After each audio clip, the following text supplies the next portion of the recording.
dive on him. This is twice now the Celtics have been first to the floor. They try to save with Horford. Unbelievable. Boston first to the floor. So good. Brown fakes, fires up the three. Bang! Tatum dives on the floor. Everybody dives. Jaylen Brown with the flush. Blocked by Porzingis. He's doing it all. Tatum spinning, driving, layup. Washington drives. Blocked by White. Oh, what a block from Derek White.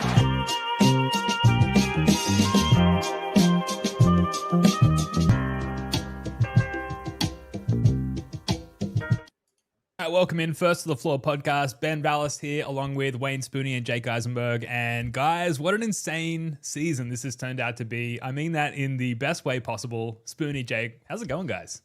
Man. It's incredible. Man, yeah, it's fun. What a fun season. We're officially on pace for 55 wins. Got a tough little stretch coming up here, but just absurd. Feels great. I channeled my inner Boston Celtics at Rec League last night and just tried so hard that it pissed off the other team. And we clamped the shit out of them. It was awesome. It was tied at halftime and we went 21-8 in the second half and ground them into dust. And all I could hear is Joe Mazzulla in my ear being like, sweep the leg. Slash, awesome. I love you, Jake. Yeah. It's fantastic. That's great. I just came back from the land of Celtics. Was staying with my sister out in Leominster, where my Central Mass people at. So I was up there for a couple days. Everything coming up Spoon House sports wise here.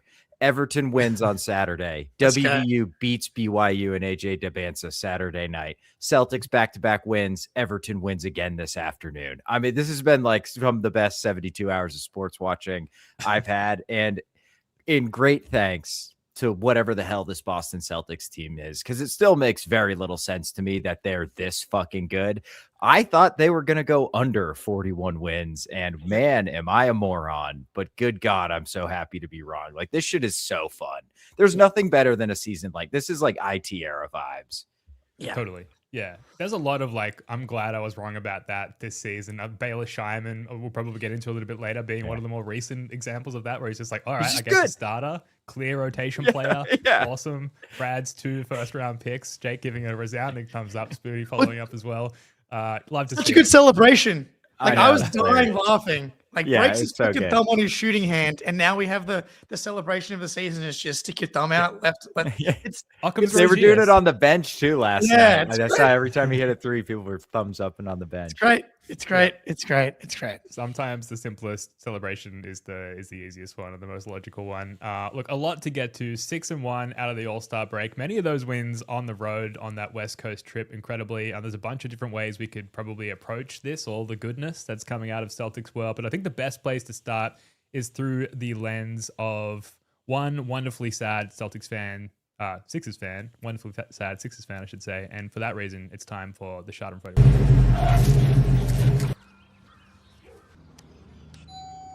Sarah, I cannot believe.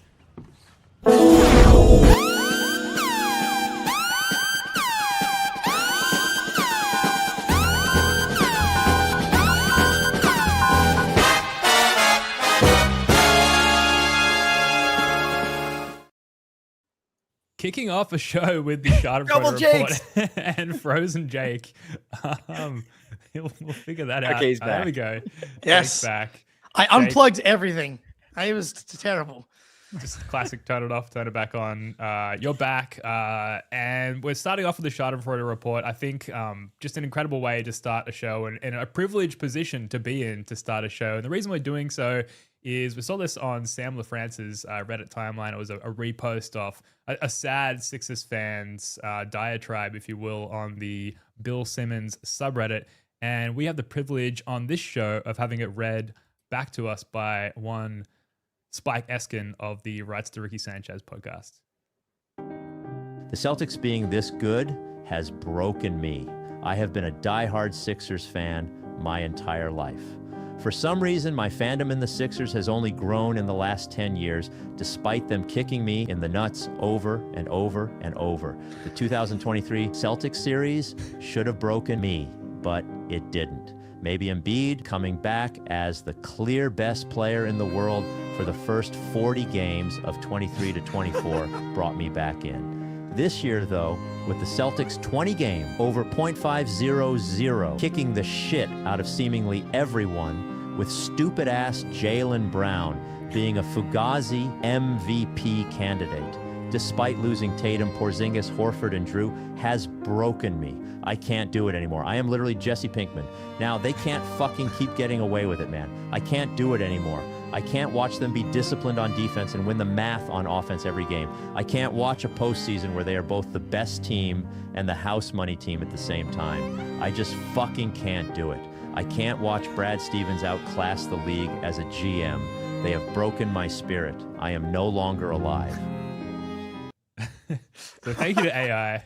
Yeah. Hopefully one day we can get Spike Eskin to read similar negative Sixers fans appraisals for us on the pod. But incredible stuff, and we had to leverage our AI resources there because we've got some sad fans online, guys. And I mean, we can get into why they're so sad / why we're so happy. But I think probably the best and most logical place to start is Ugo Gonzalez just really jumping off the page last night against the Milwaukee Bucks.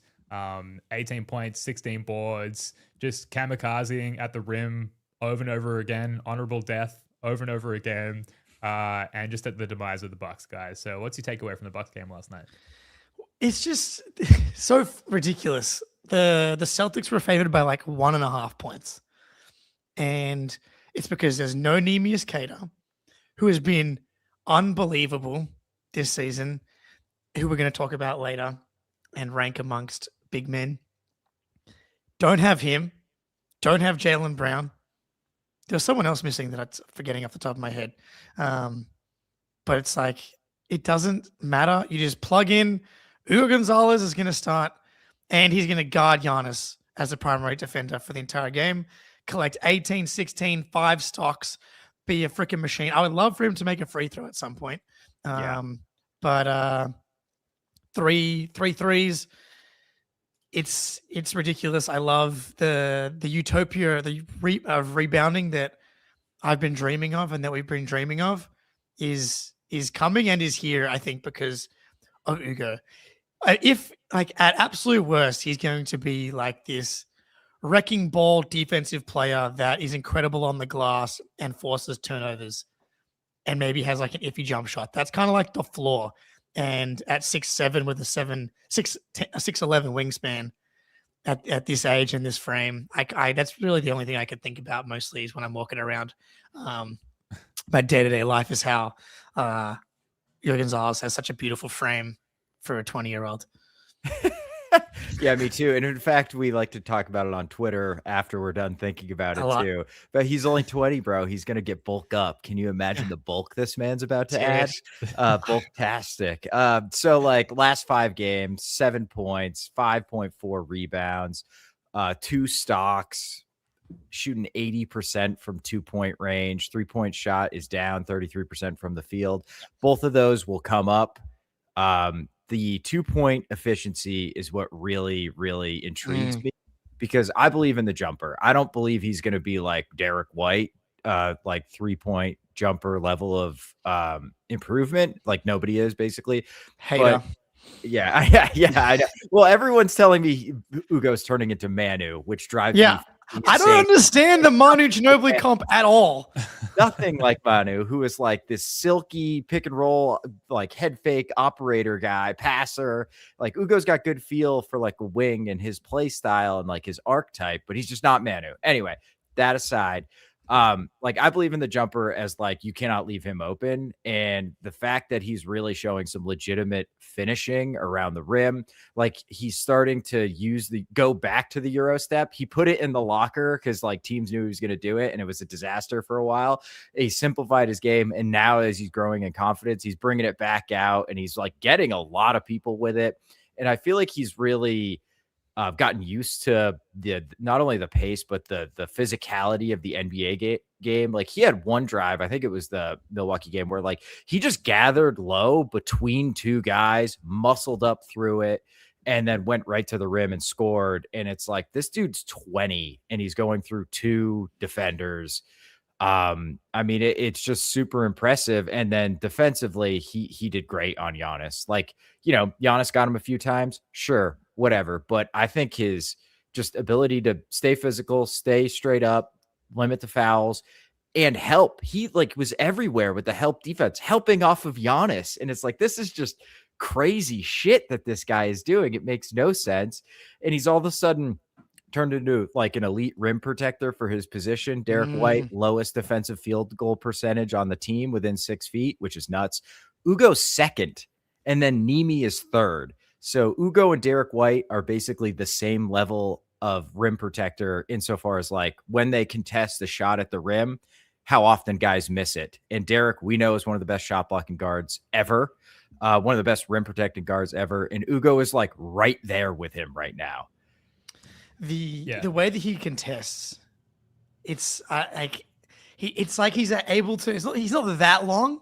6'11" wingspan is obviously long, but it's not like OG Anunoby 7'2", which I was looking up last night.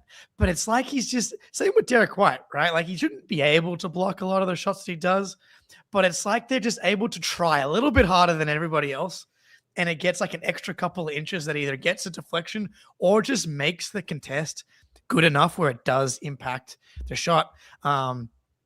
He's also shooting, I think, 74% at the rim, I looked up, or something like that, which puts him in a pretty high percentile. And that's the part of the offense that I believe in. And I think that I can see already being a pretty good part of his game, right? And we see it on a lot of the drives. He's got really nice touch around the rim, floater, kind of nice and comfortable, both hands off the backboard. And that's all we need. He's already proven to be a high impact role player as the floor. He's got such good instincts. You mentioned Spoonie, his jump shot is fundamentally sound enough. I think it looks great. I've talked about it probably way too much on this show that surely it will come around at some point, probably in the ensuing years. But his instincts are so dialed in that if you do look away from him, he's cutting towards the basket, and then like you said, Jake, his touch around the rim, his reverse layup finishing ability, but also his sacrificial cuts as well. So he'll cut through the lane to make the defense just think a little harder about who to guard and who's going where, and open up lanes and spot up opportunities for other guys. And for him to have instincts at that level at this age, you can kind of see what Brad Stevens and Mike Zarin saw initially, which is it's just so good at the 28th pick, and especially with what's happening with Baylor now, Brad Stevens seemingly 2 for 2 very late in the first round. Love to see it. And yeah, he's crazy baby faced. I don't know if you're hearing the background noise. There's some serious gardening going on right outside my house, so I apologize. It's literally never happened before. But he's baby faced, but he has this huge frame and foundation. So he's barreling through the lane with these Euro steps. It doesn't seem like he could get to where he wants to go, to your point, Spoonie, but he does seem to just have this ability to just shred through guys with his girth. So he's an intuitive basketball player. I tried last night on Twitter to call him the Spanish intuition. I don't think it's going to take off, which typically is the case for nicknames that I try and launch via social media. But he is a very intuitive basketball player. Put it at that. So 76% at the rim, 90th percentile. That's fucking awesome. That's for a 20-year-old perimeter player. Yeah, dude, the defensive playmaking stats per 100 possessions, steals, 73rd percentile. Offensive fouls drawn, 92nd percentile. Block, 79th percentile. Stop percentage, which I don't really know what that is, but we're going to go with it, 88th percentile. The dude not only matches the eye test, but all the statistical numbers that you can grab and find, especially about his defense, are absurdly elite. They're all telling us this guy is going to be a perennial all defense candidate. And all you have to do is watch him for 3 possessions. And you're yeah, I get it. His one weakness right now, I think, is guarding down on some of the shiftier quick twitch guards. But who gives a shit? Those are the exact types of guys you can just kind of funnel to your rim protection anyway. And nobody stays in front of Donovan Mitchell, you can't really expect Ugo, but the fact that he'll do okay on those guys and then can guard up somebody like Giannis and do fine is just absurd. And when you combo that with the fact that he's just blowing up actions nonstop because he's kind of an asshole in the best way, in that he'll just like go grab dudes who are trying to go around a screen, but he does it like he lets go quick enough that it's like, I'm not going to call a foul on that. Or he just like rams into screeners and like makes them shrug a little bit. Yeah. He rams so hard into the screeners. And he just kind of like makes everything uncomfortable for the offense off ball, which is just not a thing you really see all that often, especially in the regular season. Him and Baylor are good at it, but Ugo drew like 2 or 3 offensive fouls yesterday, and doing it on screens, like, because he's fighting so hard to get around them. He tries, and he's got this good balance of trying to go through them. He doesn't get all the calls, and he ends up kind of on his ass a little bit, but like he tries to go through them just enough where he's the one who kind of moves the screener that either gets him around or sometimes gets him an offensive foul. It's impressive. Like per 75, 10 points, 8.5 rebounds. Beautiful. The 3-point percentage, who knows? But like he's kind of going to be like a walking double machine, or like just at least like per those types of possessions. And you're just going to win basketball games when someone like that's on the court. Yeah, notice he's gotten quite good at like coming off pin down screens as well, and then he's like a really strong driver with his left hand, which is an interesting ability that I don't think I know. I don't know if it was just like a confidence thing, or we weren't like schematically putting him in those positions early in the season, which would make sense given he was a late first round rookie. But like they're running those actions for him regularly, and there was a couple of times last night where he came off and just like head down, drove through the teeth of the defense, and like got to the line or got a pretty decent look at a layup or whatever it might be, or like just pop the three as well. And he definitely splashed at least one of them. So confidence, multiple ways of attacking the other team's defense, and really just like coming into his own as a well-rounded player, which is amazing.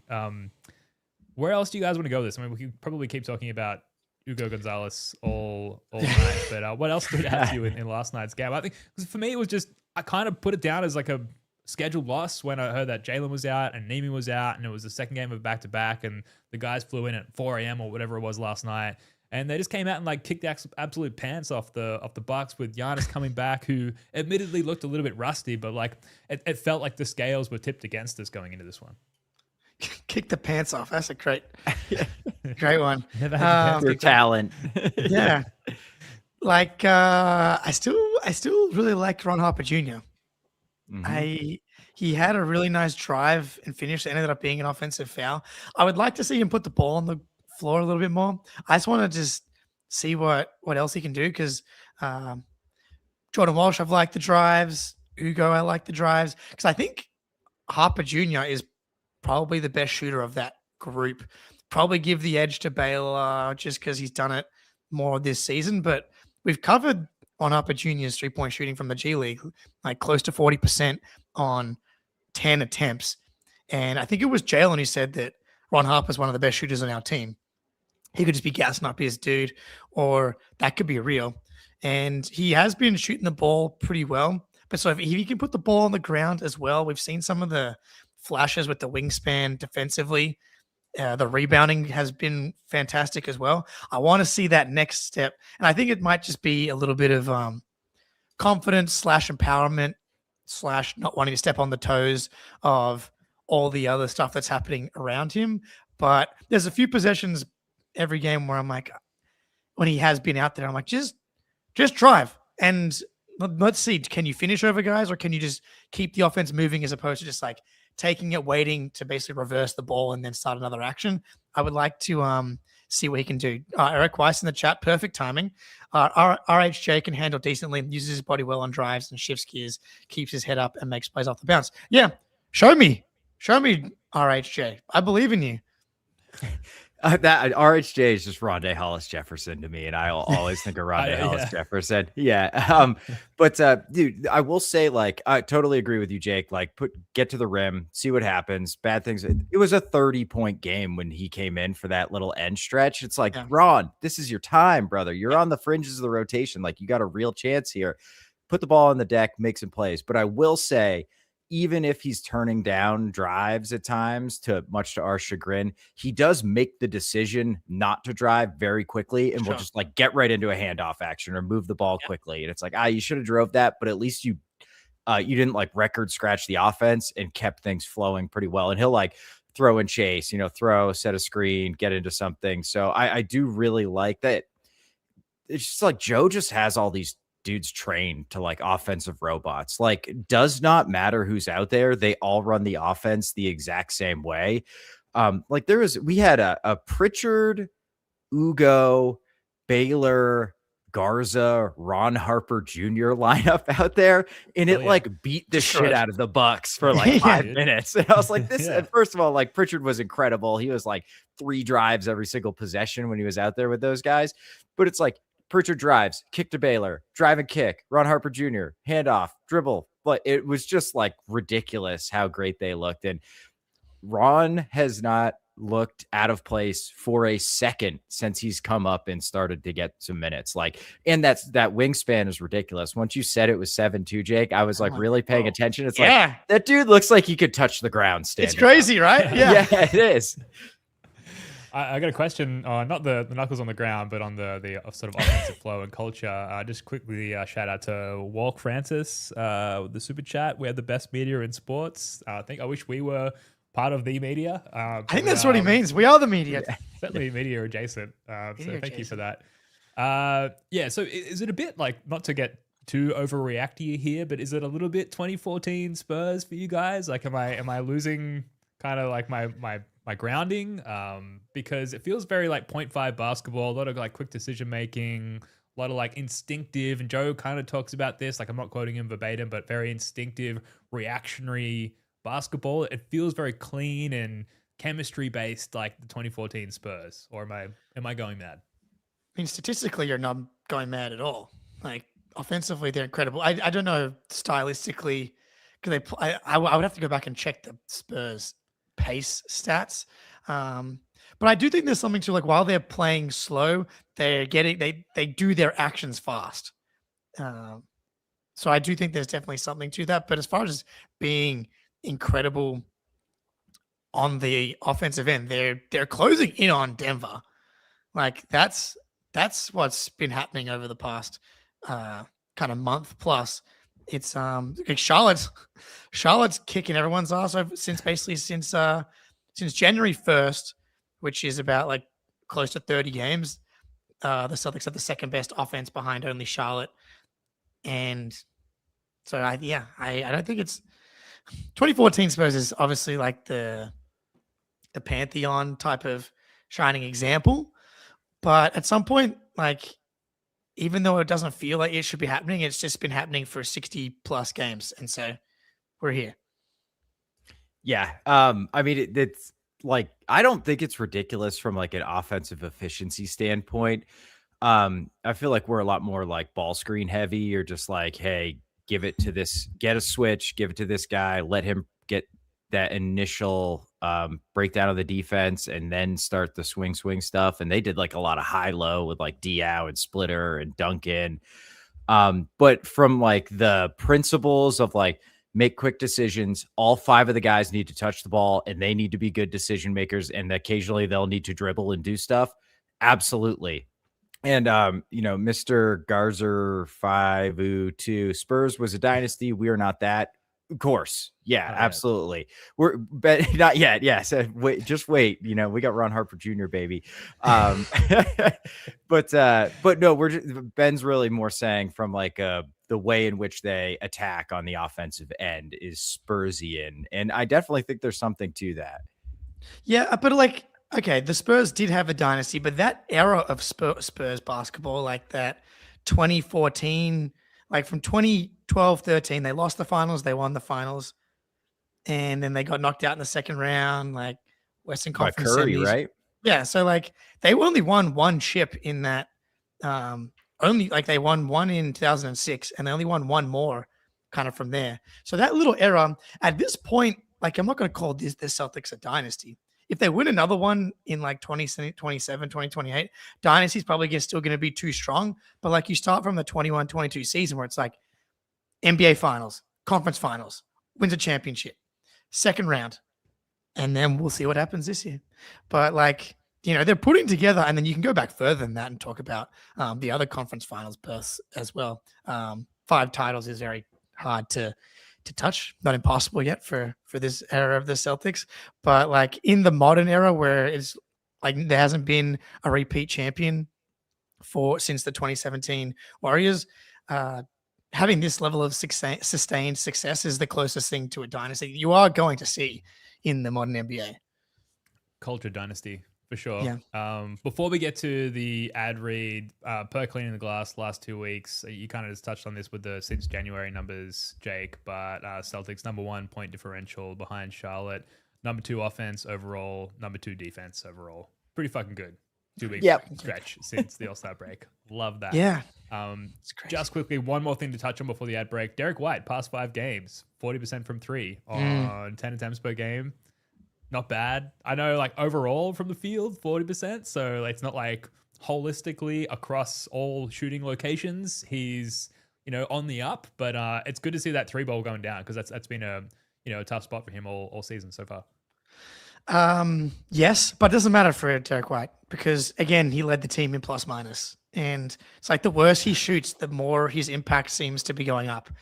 It's an incredible case study on individual scoring efficiency not mattering whatsoever, at least in the regular season. Mr. Gars, yeah, he's incredible. Mr. Gars hates the Celtics. That's all I can tell so far. But Derek White, player of the month. Defensive player of the month. Oh, defensive player. I didn't even know they added that award. I didn't know that either. I had no clue that existed, but we'll take it. Yeah, great. Absolutely well-deserved. We should probably check in with our friends over at Prize Picks. We'll do that now. We'll come back and talk about just more of the Celtics winning ways. But first, a word from our friends over at Prize Picks. That's right. It's Prize Picks time. And it was simple. Even though Derek White wasn't efficient, he still got the shots up. Like on a night where Jaylen isn't playing, going more on Derek White is always a good call because he's just going to take close to 20 shots. Pritchard, I was hesitant to go more yesterday. That was a mistake in hindsight. Maybe Pritchard can discover his hot bench play after struggling for a couple of games. But yeah, download the app today. Use code CLNS to get $50 instantly after you play your first $5 lineup. Download the app today. Use code CLNS to get $50 instantly after you play your first $5 lineup. Playing the Hornets, big game. They're going to be on a back-to-back. I think I'm going more on Nemius Queta points and rebounds. The dude's been on a tear, and I like him to overpower that Charlotte Hornets front line. It's good to be right. It's good to be right. Yeah, it's definitely good to be leaning towards going over on most things with Nemius Queta. Incredible showing against the Sixers. Obviously, he wasn't going up against Joel Embiid. That would have been a fun matchup. But yeah, Nemi's just been absolutely insane lately. Most improved candidate, potentially, at least in the conversation, or almost certainly in the conversation. But yeah, shout out Prize Picks. Shout out CLNS for presenting this show, both on YouTube and Spotify, Apple. Please subscribe. Please hit that like button if you're watching and have nothing to do with your hands. Please twitch that mouse click on top of the like button. As you may have guessed, we're operating without a run sheet in the show. It is said before we went live, we'll kick it off. We'll go Schadenfreude report and we'll go from there. So I got one question for you guys. Just in this, really like in this last half of the season thus far, who's been bad? Like we've talked about the culture, how much everyone is benefiting from it. We've had all these players who had really no expectations on them heading into the season. The Baylor Shimons, the Jordan Walsh, the Ugo Gonzalez, like the talks of him like playing in Maine for a little bit before the season started. Now he's like probably going to be a playoff rotation guy. Like who has been bad on this team? I feel like sure Walshy like lost the ball with Paul Hanley, I think against the Sixers a couple of times on drive attempts. But for the most part, it seems like this, like, what is it? The rising tide lifts all boats. Like no one is being left behind in this huge wave of positive Celtics culture. So like what has stood out to you as not being along the grain there? Can I just get on my soapbox really quickly? Please. Yep. Sorry to interrupt you, Jake. No. I'm getting up there. I'm almost 40. I've been watching the Celtics like fairly closely since 2000. what is happening over the last like 5 or so years, but especially this season, is not fucking normal. Like I was convincing myself like Marcus Banks was the next guy, like Orion Green. Like, oh, I owned a Ryan Gomes jersey. All right. Like the fact that Joe Mazzulla can just like go get him, Baylor Shireman. It's your turn, Jordan Walsh. Luka Garza, you're okay now. This shit is not normal. Like, this is truly incredibly special, this run we have with the Jays. But it's not just the Jays who are in and of themselves all-time Celtics, will be knocking on the Mount Rushmore of Celtics greats when they're done. The entire infrastructure around sort of the Brad Stevens run Celtics is insane. The only comparables are like some of the greatest teams of all time, like the Warriors when they were just like plucking contributors out of nowhere. It's like, Kevon Looney, you're good now too, haha. Or the aforementioned Spurs. Like, this is incredibly amazing. Like, I was trying to be like reasonable at the beginning of this season and be like, well, not all of these guys are going to be good. I know we've talked about it a lot, but it's just fucking mind blowing that Nemius Queta is like a top 15 center in the NBA. Like, this shit is nuts. So who's been bad this like second half of the season?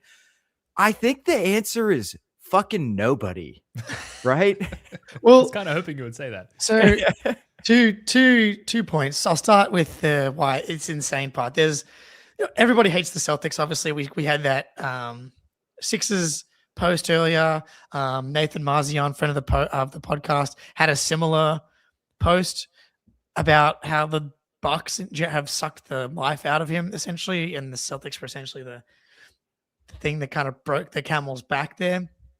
But there's a guy on Twitter, Will_Nets, often on the Unit Ball podcast. Very funny. Obviously, always trying to create agendas against the Celtics. And he thought he would have a crack at the Ugo Gonzalez thing after the Sixers game. And he's like, Brad Stevens is going to scam another GM into trading for Ugo based on his like Rapim decay metrics. And we're never going to hear from Ugo Gonzalez again.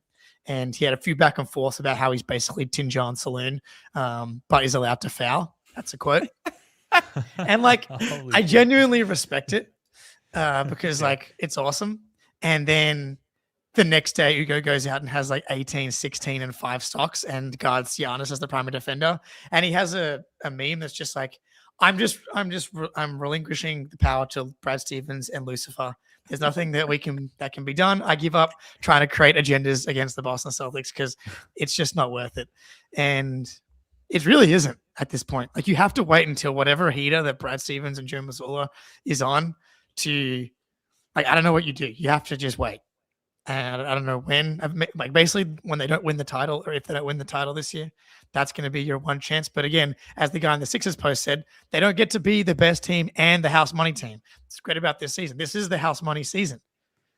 It's like this was supposed to be the gap year. Now we're a team that a lot of people are starting to talk themselves into actually making the finals. The only player that I think has a case for this, ironically, me and Spoonie talked about Jaylen and his MVP case like 2 weeks ago, and he still can't really make a jump shot. But like the last 25 games or so, he's at like 53% true shooting. The turnovers are in the norm. It's still 3. That's the only thing I can point to, is that Jaylen feels like he's a little more tunnel vision-y, and I think it would be beneficial to him and the team if he operated a little more within the machine, as opposed to like the amount of games that are elite ending in 28 plus field goal attempts. And this is a nitpick. Yeah. Like, this is a nitpick because he's still been really good. Like last 20 games, 28, 9 rebounds, 5 assists, and like 53% true shooting, as we've covered with Derek White. The individual scoring efficiency is not something that bothers me that much. But yeah, I think C-Game is right. Like, JB's maybe gotten a little self-creation happy. I do think it's probably going to end up costing him a first-team All-NBA and like higher MVP ballot, because eventually people are going to be like, there's a limit to what we can accept from a scoring efficiency kind of level. But yeah, that's the only thing I could point to, because I mean, what am I going to say? Jordan Walsh is basically just been playing less. There's nothing really to critique him about.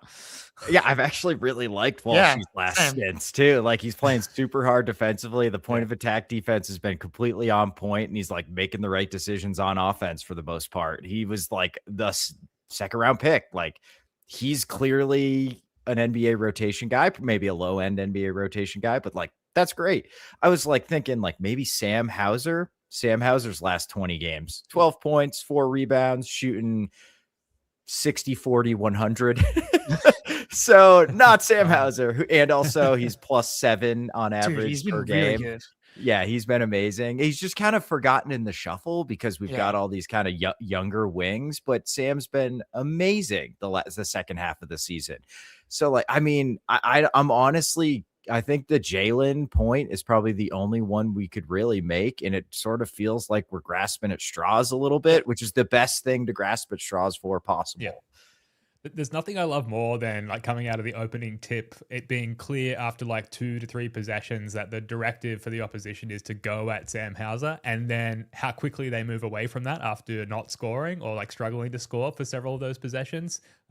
With the Jaylen stuff, yeah, again, very nitpicky because the macro level zoomed out view of Jaylen is like, it doesn't matter what he's doing as long as he is the leader of whatever the fuck this is. And on the court, he clearly is. And so like he has to be credited as such. But yeah, at that micro view, is it fair to say that he is at an individual level taking it upon himself individually to put so much pressure on the opposing defense to open up other opportunities for his teammates that like that's maybe the key reason why his efficiency is taking such a dive, because he's taking on so much of that load himself, and like kind of naturally for the offense to flow in the way that it needs to, he's drawing so much more additional attention defensively than he would have normally. Yeah, I think that's definitely potentially something you could point to. It's ticked up over the last 5 games, as Eric Weiss has talked about, 56% true shooting. I don't know. That feels like a little spin zone-y for me. But there is an element. I definitely talked about like he is really the only one that can enforce his downhill physicality on the opposing defenses. No one else can really do it consistently. Like Pritchard's obviously not going to do it. That's not how Derek attacks either. So I do think that is simply need someone as big and strong and relentless as him out there, because it's a pain in the ass for teams to deal with. Because I do think that this team, I don't know if you can rank conditioning programs. Also, side note, did you notice that they doxed the Australian last night on the broadcast? Hit him up. In what way? Well, they told us his name. Jace Delaney. We have someone that we can finally reach out to. Yeah, he plays hooker for Team USA. Plays hooker for Team USA. I want to get him on and hear about his plans for Ugo Gonzalez's girth. Dude, the amount of email responses I have from the Celtics PR team being like, no, you cannot have our Australians on your show. It is ridiculous. We're going up on the Patreon at some point. We're going through straight to the source now, Jace. If you hear us, we're coming for you, mate. But I'm actually not in a nice way. Yeah, at what I was really saying. But Jaylen, playing totally well enough, and deserves a ton of credit when it comes to the cultural leadership stuff. And I think it might just be a little bit of fatigue as well. But yeah, the conditioning of this team, like they just like it was close-ish. The Bucks kind of made a couple of runs. Even the Sixers kept it close, but there's just no let up. And I watched these guys play so hard against the Sixers, and I'm like, man, they fucking 10 out of 10 effort for the entire game, and they got to go on the road to Milwaukee, play against Giannis without these guys. And then it's just waves and waves. And eventually the other team is like, okay, whatever. Have the offensive rebounds. It's fucking it's February. I'm done. March now. I'm out of here. Yeah, dude. Yeah, man. The phrase. Go ahead. Go, man. Go. No. Go ahead. I was about to say the dumbest thing, but I was just going to. Perfect. I was going to say the phrase bleed green gets like thrown around kind of uselessly a lot, and it's kind of just become this silly catchphrase. But at this kind of team, watching this team play, like genuinely like cut me open and watch my veins empty green goo because like they're just such an inspiring team to watch. It's insane. Yeah, totally. That's exactly I what told you it was was going to gonna be dumb. say. Yeah, man. Like it pays to have a bunch of like this team has like gotten a lot younger and more athletic from last season, right? Like love Drew, KP, had his highs, had his lows. Latvian Even Moses. Cornet, yeah, yeah. Even Cornet, like he's not like a fly around the court, get up in the air. He's just kind of more of a cerebral type player. And we've replaced all those dudes with guys who play like 100% nonstop and are like in their early 20s. And it is like, it's breathtaking feels a little strong, but damn it, I'll say it. It's like breathtaking to watch them just go balls to the wall for 48 minutes every single game, back to backs, whoever's in front of them. It doesn't matter. And we have not the last couple of years been that team. We've kind of been the like, we're just way better at basketball than you team. So it is kind of it's a really fun change of pace in a lot of ways to see them play basketball like this. And Joe has them so locked in that he's directing the sort of craziness in the most productive ways possible on both ends of the court because they're so locked in. Scal said it last night. He's like, they haven't missed a rotation in like a quarter. It's so impressive. Yeah. Yeah, it's nuts. That's so much fun to watch is like when they are in rotation and guys are attacking closeouts and they're communicating like you're peeling out and then I'm taking the guy that you're leaving. It's so awesome. It's so awesome to see like, and then it's like, and the rim protection from the wings. It's like, oh, I just beat Vooch. And Vooch, like you can tell, knows I'm getting out to contest and then rotate. And I know the in comes Jordan Walsh, vertical 7 foot plus wingspan to help contest this at the rim. And this is why we talked a lot about like the wing depth. Because it's like it was not realistic to ask Jaylen and Jason to play this hard when they're carrying such an offensive load and they're going to be going deep in the playoffs. It's you bring in Baylor Scheim and Ugo Gonzalez, Jordan Walsh, all these guys that are in their 20s, as opposed to the Al Horfords and the Porzingises and the Holidays.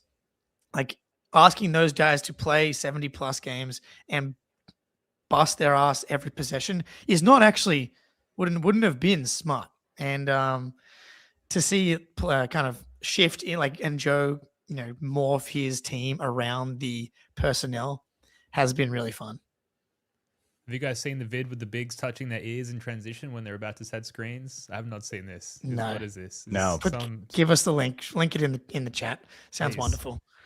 Yeah, I just to add to that, the tenacity at which the entire team attacks the offensive glass as well, yet somehow still preserves bodies to get back in transition and in defense as well, I think is really impressive and a nice addition to sort of like this defensive tapestry in rotations that we're talking about. Like we've talked about it already, but just like the geometry of the angles of guys sort of readjusting and covering for each other as one person rotates. It's truly incredible. And maybe a good time to say it's going to be interesting to see what one particular roster addition looks like in the mix here, because I got good news for you guys. It seems like Jason Tatum is almost certainly coming back. No, what? It's like this December. is insane. No, Simmons. I mean, it's Simmons. Almost certainly coming back, or almost certainly coming back on Friday. Is that what you mean? well, both kind of. Come on, No. You know why I know? Because they were releasing his like comeback documentary. Episode 1 came out, and I guess a week later, episode 2 came out, and then a day after episode 2 came out, episode 3 came out. So they're rushing these things out to get them out in time for the very inevitable, looming, imminent comeback.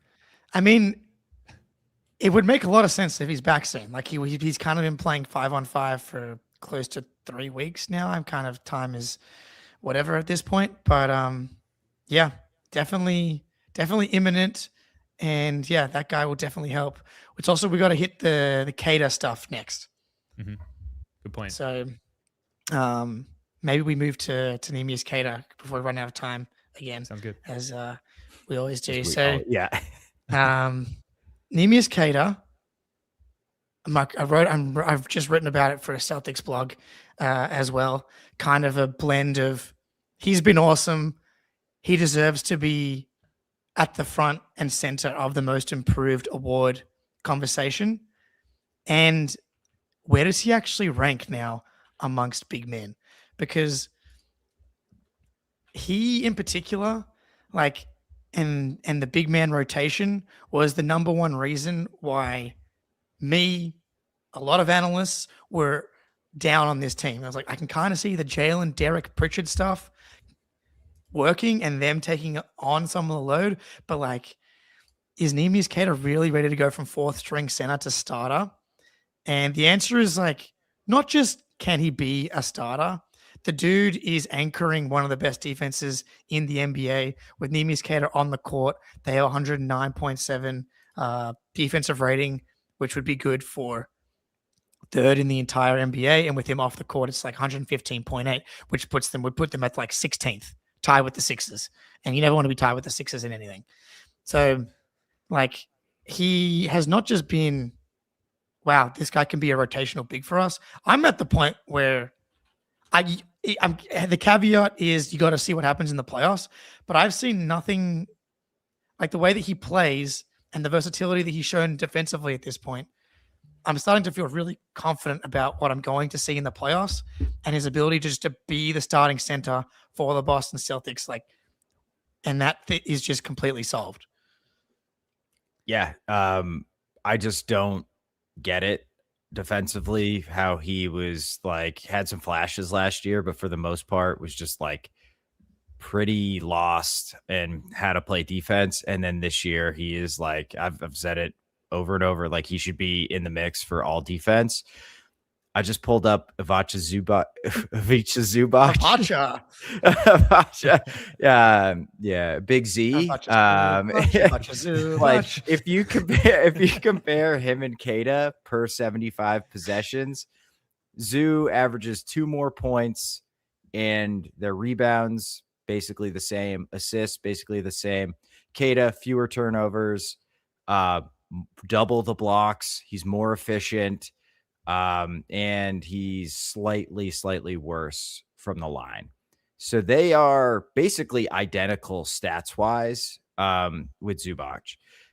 That's insane. Like even if you go per game, cause like Queta doesn't play a little bit, it is not like that far off. And for me, they're kind of similar centers. Zoo's a better passer, but like defensively they play similar roles. I think Queta's like, is he as good? No, but like he's approaching that level where we're talking about one of the very best starting centers in the NBA. He's not one of the star guys. He's not probably the sort of periphery star level, but in that group of like good starters, he for me is like right in there. And I just like it's mind blowing. Like, I really don't know how it happened, but credit to him, credit the coaching staff to coaching him up on the defensive end to get him where he's like absurdly impactful defensively to the point where he like patches the defense together no matter who is around him. Mm-hmm. Yeah, he looked lost in drop coverage last year as well, and really every year of his career thus far. And now he's so locked in, and his ability to come up to the level or close enough to it to put a ball handler off with his length, but then to recover back and defend the rim, 80th percentile in block percentage at his position, incredible. And I guess the one thing, maybe now that we've added Vooch, it's not going to be an issue, but only 25 minutes per game for Queta, which in the playoffs you would imagine they're going to have to scale up his minutes per game, given the impact of Nikola Vucevic and our reliance on him off the bench. Like, is that maybe not the case now? Are we kind of safe at the 25 minutes per game mark in the playoffs for Nemi?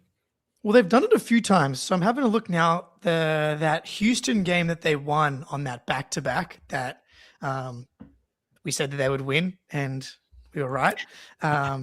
He played 39 minutes in that game and was a plus 22. Played 34 and a half minutes again in one of the Pistons losses, which was basically down to the wire. 33 and a half against the Raptors. In that other impressive win, I think without Jaylen Brown, beat the Clippers, played 33 and a half minutes. So there is, I think, proof of concept right now I think he'll play 30 minutes a night in the playoffs. He's on pace right now to play 77 games and 25 minutes a game. The dude just between durability and the availability, the conditioning, like he's relentless out there as well. So I do think that when you get to the playoffs, he's going to play 30 minutes a night. And I think that actually boosts what you're going to be able to get from Vooch. It's like, if Queta was only able to play that 26-minute range, I think you'd start to get a little queasy. But that means you only really need 2 stints from Vooch, maybe more if he's playing well, and you don't need to play Queta that much. But Queta's now proven that he's been able to scale up where necessary. But it's a different beast to do it in the playoffs, night in, night out, when it gets really, really physical. Maybe it gets to foul trouble. But yeah, I think that he can scale up minutes wise at least a little bit. Yeah, he's going to have to, because I just do not trust Vooch in a playoff setting realistically, other than like a few like 5-minute spurts here and there. I just think defensively it's going to be complete disaster. And I can't believe I'm saying this. I trust Queta in the play. I really do. Like, I honestly think like what he does will translate. Like, he's going to be a menace on the offensive glass. And you said it, Jake. Like, my only concern really is foul trouble, because he's going to have to guard in space. Like, teams are going to bring him out and they're going to target him and make him defend like empty side pick and rolls. And especially like teams with bigs that can come off screens like Cat and the Knicks. And I think that's just going to be tough for him. But Joe does a really great job of making sure he's not the primary defender on those guys. So then it's just about like pre-switching or scram switching Queta out of some of these unfavorable matchups, or just sending help and rotating on the backside. And the Celtics have shown, especially lately, that they're really, really good at that stuff. And then you let Queta do Queta things, protect the rim, set great screens, rebound the hell out of the ball. So look at this play. And shout out Nick NBA for teaching me some stuff about pick and roll coverages in the Discord. Like, the Discord rocks. By the way, it's just so much fun. You got people that actually know basketball teaching me about basketball all the time, which is really fun. So loose ball comes out to Maxey. Queta switches out on to Maxey, who blocks his step back 3-point attempt. Shades of Rob Williams. Drummond gets the loose ball out to VJ. Now Queta stays up at the level, funnels him, forces like an impossible stop. Probably got another block on that one. And that's a 6-point game with 3 minutes to go. Like, completely shuts down and clamps their entire life. It's awesome. I love, like, if you roll that back too, he's calling for the switch. Like, basically the second he blocks the ball, he's like, if we don't get this, we got to switch, I think, with Baylor. And like, that's just how locked in he is on the scheme and what he has to do. So you can see he's like, oh, switch it. Okay. Now he's back on Drummond. He's back on his guy. And then we get back into our sort of traditional pick and roll defense. So, and that's like a scramble of like the ball's kind of kicking around and he's thinking one step ahead. Like, I've got to make sure I get back to my cover, so I'm not in this weird matchup with Maxey. And then they can just swing it to Maxey and it's me on Maxey in a mismatch. That's like high level awareness, man, that he just like did not have previously. What do they call it? It's like anchoring bias, where like, while I conceptually have known that Queta's been really good this year, like writing this article, and I went back and watched a ton of Queta stuff, I'm not sure I fully appreciated how good he had been. Like, he's absolutely the anchor of the defense. Derek White is a huge part of why the defense has been incredible and the rebounding as a team. But like, Queta is the rock solid foundation of this defense. I talked about the defensive on-off numbers as well. You look at the defensive estimated plus minus stuff, and he is in the 97th percentile for that. And among big men, he is 7th. And the only guys here he's behind are Wemby, Chet Holmgren, Gobert, Isaiah Hartenstein, and then Jonathan Isaac and Paul Reed are in there. But like, you filter out them because they haven't played nearly enough minutes. Queta's next. So he's 5th. And obviously these metrics are not perfect, but like, everybody else would say those other guys deserve to be at the top of the list. Hartenstein probably is kind of coasting off some OKC general defensive stuff, but Queta isn't. Like, Queta, I think, is the reason why, and Derek as well, why a lot of these guys are grading so highly on these scales. And so when we think about where he ranks in like the bigger picture, it's like, okay, you've got that group at the very top Wemby, Chet, Mobley, Gobert, and like Towns and Anthony Davis, you're probably not. But here's the thing. When you start to factor in contract, I think Queta might have the most impact per dollar in the league. It's to be on a veteran minimum contract, like outside of rookies, this is like easily the best contract in the NBA right now. Like, and Pritchard is on a great contract too. It's kind of insane. But like, would the Hawks trade Anthony Davis? I mean, not the Hawks. Where is he? The Wizards. Wizards, yeah. Like, I wouldn't trade him for Davis. Fuck that. No He fucking doesn't way, play. dude. Yeah. And you know what's great is his contract is still $2.5 million next year. We still got him locked up. What would you guys pay him? He's extension eligible. There's some limitations on how much we can pay him, but let's just pretend that actually we might have his bird rights, so it might be fine. Let's pretend we have his full bird rights and we can pay him whatever we want up to the max. What would you guys give him? Well, in this economy, like, it's got to be, but it's genuinely 20 mil. Like player. No, economy. yeah. But exactly. I think that the number is going to be like the MLE, the Luke Cornett contract. And I think for Queta, someone who's bounced around a little bit, it's going to want to take years and security. And also, so to me, I think we were talking about it in the Discord as well, but 4 for 60. And the MLE is around 15, 4 times 60. That's the range. And I reckon that's going to be what he ends up signing for this offseason. But at the same time, if he goes out and anchors a team that goes to the Eastern Conference Finals and it's awesome, I don't pay him 25 mil. I don't really, whatever. Yeah, like he'll deserve you just got your center of the future, and everybody else can be can kind of fit in around that. But 20 feels like a good, like a fair value. Anything below that's going to feel like a win. Anything above 25 is going to start to scare me a little bit, and that's probably just because of my anchoring bias. Like, how about this next group, though? So we talked about Zubats, Bam Adebayo, Jalen Duren, Şengün, Hartenstein, Jared Allen, Sabonis, Donovan Clingan. Like, the names in that group feel kind of crazy to be like, he's in that group, but I think he's in that group. Well, yeah.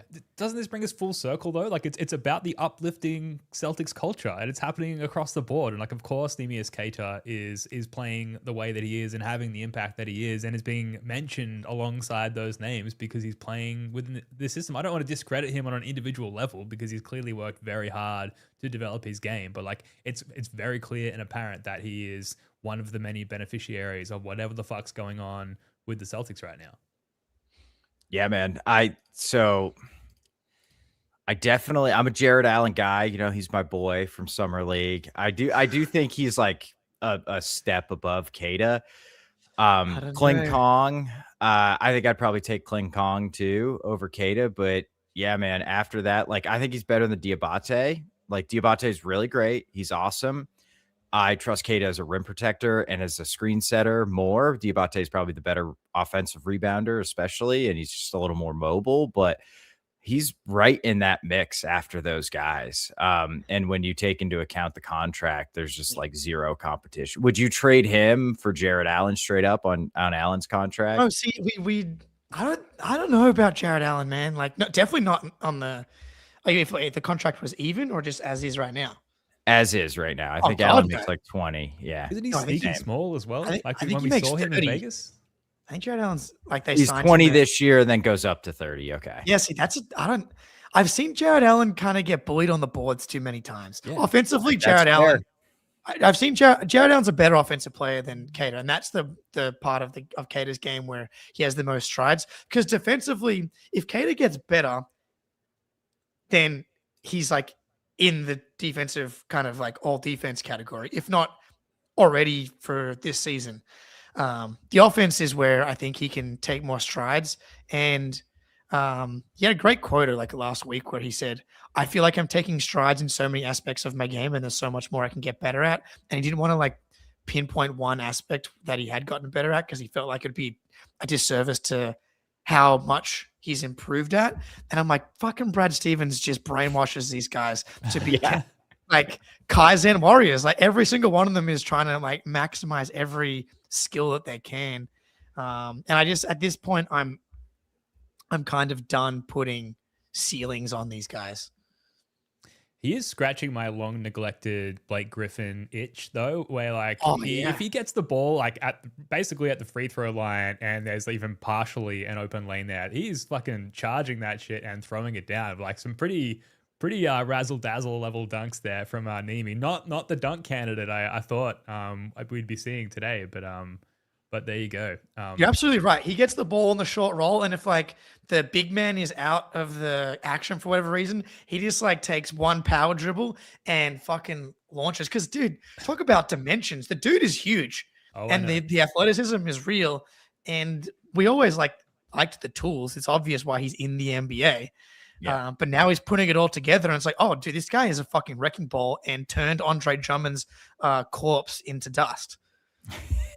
You know what my favorite part is? He's not a great free throw shooter, but he's right at 70%. Yeah. That's all. I fucking hate centers who cannot make free throws. And Nemi, just fine, dude. Like that can be like Claxton this year. He's shooting free throws better, but in the past, like our strategy was just to foul him. Like that's embarrassing. I don't want my center to be embarrassing. And Nemi is like pretty solid from the line. Like I feel like that's an underrated part of like his player archetype is often crappy free throw shooters, and he's not. Would you, because we did the Nick Claxton thing earlier in the year, Claxton or we'll take contract out of it, Claxton or Queta? Claxton for me. I love Claxton. Yeah, I really love what he's turned into. I think he's really good. Sabonis. Give me Nemi. Fuck that. Yep. Sabonis. I'm with you. Şengün. Ooh. See, that's the one where it feels like even if like a Houston Rockets like fan or podcast saw this, they'd be like, "What are you talking about?" Yeah. I can't stand watching Şengün, and me too. I don't give a shit. Give me Nemius Queta. Yeah, I'm taking Nemius Queta. Fate of the universe on the line. Give me Nemius Queta. Flip it. He's really inefficient, Şengün. Like he's like he stinks. Two true shooting percentage points under league average. And defensively, like people are like, oh, he's not that bad defensively. I don't know, man. When I watch the Rockets, like he's not good defensively. That one's close for me because he is averaging 29 and 6. Z-Game has called me out about putting Sabonis ahead. That was a crowdsourcing exercise. That, like, if anyone saw my activity, both at Discord and Twitter, I'm just like getting the temperature of everybody. And I never, if people what? Judging how honest you could be about your feelings. Like, well, I look like an asshole if I have this take. Let's see. All right. Yeah. Exactly. I was like, maybe Kate is in like the 20 range, but afterwards I got a lot of Celtics fans that are like top 10, top 12. Onyeka Okongwu. He can't even prove to be the standalone center yet. Yeah, I think I'd take Nemi. I do like Okongwu a lot, but to me, he's just kind of a different type of player in a lot of ways. Like he shoots threes now, which I think, but I don't think he can be like the lone big, and like that sucks when you have a guy that's like a center that can't really be your center. Well, so I left Jaren Jackson Jr. off the list because I was like, if you can't be the only center, then I feel like you're actually in a different category. Here's the last one. For this playoffs, who would you rather have? Nemius Queta or Luke Cornett? Oh, is it not Queta? Defensively, I think Queta has overtaken Cornett pretty comfortably now. Or are we just too Queta pilled? Like maybe. But offensively, Cornett's the better player. Like the passing, the decision making. Yeah, and it still gives you plenty defensively. Yeah, I think floor for the playoffs, Cornett's definitely like the pick for sure. I think Queta gives you the ceiling though, just purely by having the tools and being able to make more plays with his physicality.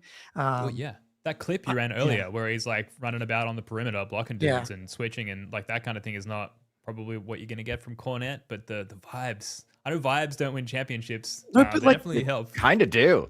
But they kind of do. And also like the rebounding is kind of like gotten crazy now. All of a sudden, Queta has a 20 rebound game, a 19 rebound game, 18, 17, 15. Like, I don't think Cornet was able to really touch those heights. So I think I'm going Queta now, because for this season in particular, I'm just rolling the dice with ceiling. Like, Queta can still get better, and long term, I think Queta is the easy choice just by the nature of being 2 years younger and he's starting his development path later. Yeah, Cornet, 2 fewer rebounds per 75 possessions. He is a like an elite free throw shooter from a big man. So, which is really, really nice. I think you nailed it. Ceiling's higher with Queta, floor's higher with Cornet. Part of it maybe comes down to matchups a little bit too. Like, if we're playing the Magic, I think I'd rather have Cornet. If we're playing like Cleveland, I think I'd rather have Queta. So there's a cop-out answer for you. Depends. I love it. Depends. Yeah. What is this? Nuance? Yeah.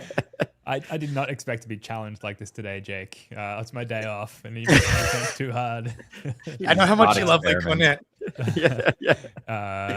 DJ Kluwer in the chat. Luke over Neemi until Neemi develops his celebration game. Absolutely. Anything else, guys?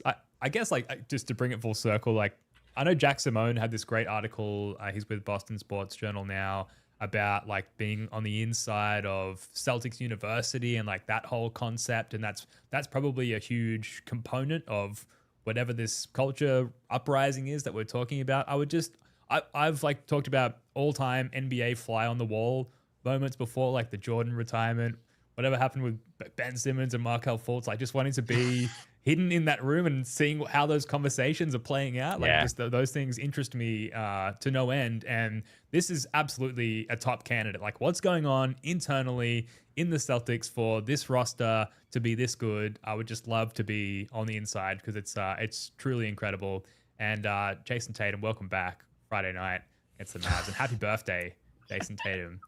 A supple Happy 28 birthday. years old. I'll be honest, the way that I played basketball last night and the way my body feels the next day, we got a lot of good basketball left between Jaylen Brown and Jason Tatum. If I'm still alive at 33 almost years old, and these dudes are like watching how much work that dude put in, Ben, I hope you're right there. I hope that he's back on Friday. I need it. Need him in my life. Well, Billy Simmons professed it, so he did. He's never been wrong. So, yeah, that's right. Yeah, famously, it's clearly coming, right? Like, I think we know. Everyone seems to be sniffing that scent at the moment. But unless you guys have anything else, I think we can safely leave it there. Sounds good. Get out of here. All right, that's going to do it for this one. Thank you so much for joining us. We'll be back later in the week. Spoonie, Jake, love your work, guys. Until next time, go Celts.